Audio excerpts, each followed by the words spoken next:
Кажете ми да какво виждате? Глави! Какви глави? Хора! На всичките! Кажете ми да. Нашите! Хора! Кажете ме! Хора! Ало?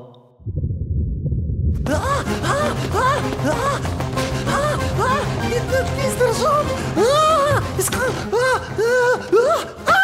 Българ, чакай! Успокой се, Българ, спокойно! Ще се измъкнем от тук, чули? Спокойно! Полицай, бори се с нас! Бори се! Кажи му, че всичко е наред! Бори се! Бори се! Бори се! Бори се! Свършено е с нас! Борис е мъртъв! Мъртъв? Не. Проклятието ще погълне и нас! Това не може да се случва. Не и на нас. Не и сега. Прекалено сме млади. Затворени в тази тъмница, очакващи неизвестността да ни сполети.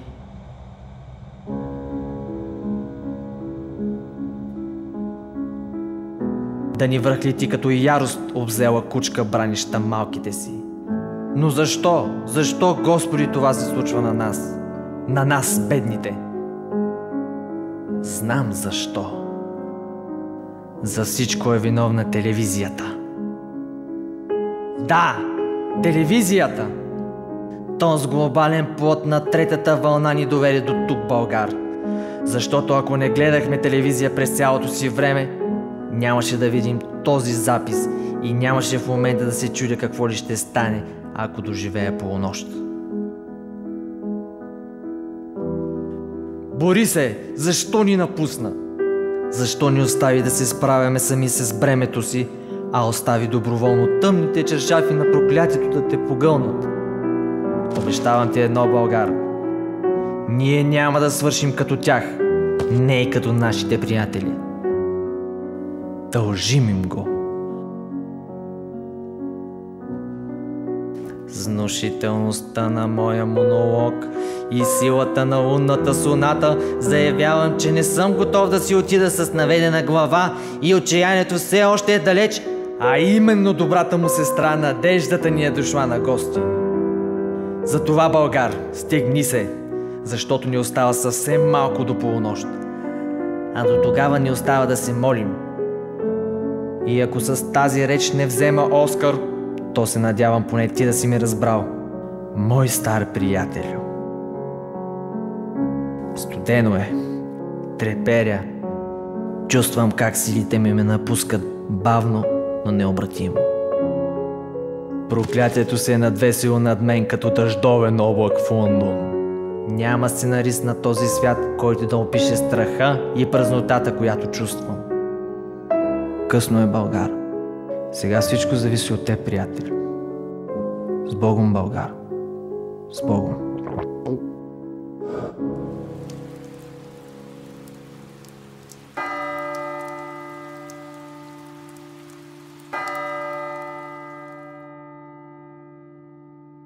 Пешо?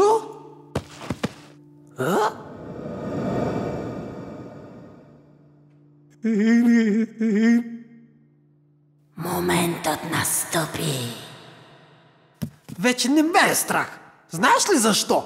Защото всички, които обичам, са мъртви. И вече нищо няма смисъл. Добре тогава. Приготви се да разбереш истината.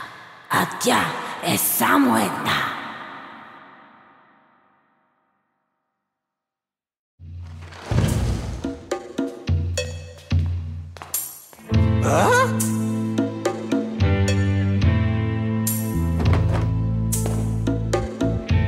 Аспарух?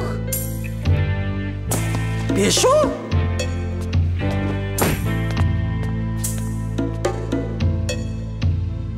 Приятелю ти падна в капана, защото днес ден е на лъжата. Уви, такива са правилата. Честит да е 1 април. Приготвя гаврата дълго време.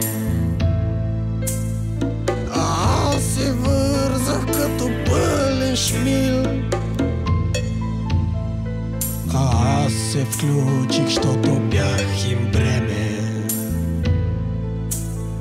Честит да е 1 април. Честит да е 1 април. Чудесно помня моя 1 април.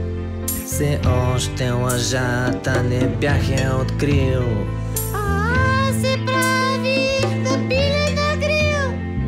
Тогава си спомням, че бях те убил. Честит да е 1 април. Честит да е 1 април. Честит празник, приятели! Нека епизодът свърши сега. Боже, как го обичам този ден!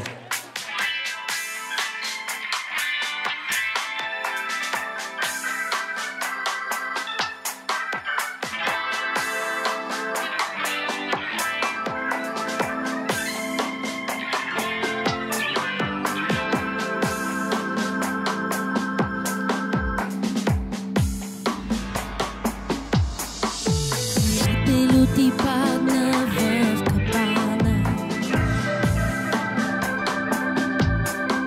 защото днес ден на лъжата. Уви, такива са правилата. Честит да е 1 април.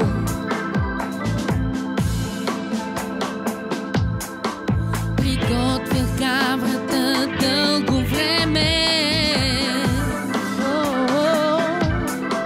Аз се вързах като палешмил.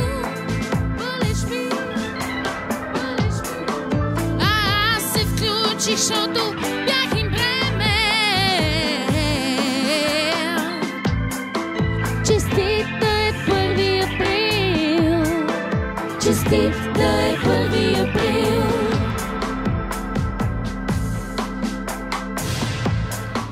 Чудесно помня моя 1 април. Все още лъжата не бях я открил. Аз се правех на пилена грил. Тогава си спомням, че бях те глупил. Честит да е 1 април. Честит да е 1 април.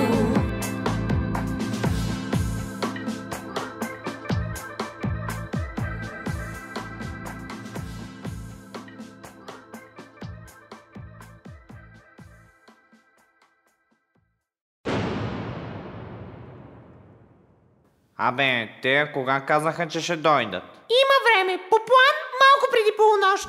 Малко преди полунощ ли, бе? Какво правим тук още от сега тогава? Ей, много сме прости! Ей, хора! Ако ви трябва музика за сватба или за погребение, оркестър Маниста е винаги на разположение. Нали така, момчета? Ай, каптан! Синко, кажи баба колко часа, че дън си изтърва сапунката.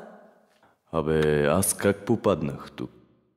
Не мога да повярвам, че се залъгах и аз да участвам в това. Като кмет на този град все пак имам много задължения. Или нямам? Ей, едва ми издържам. Чидо му е, не се ядосвай. Абе, Попе, и ти ли си тук, бе? Ей, хора, и Попа е тук. Само Хорацио липсва тук да завъртим един тексаски покер. Да вадя ли картите? Аз съм за. Попе?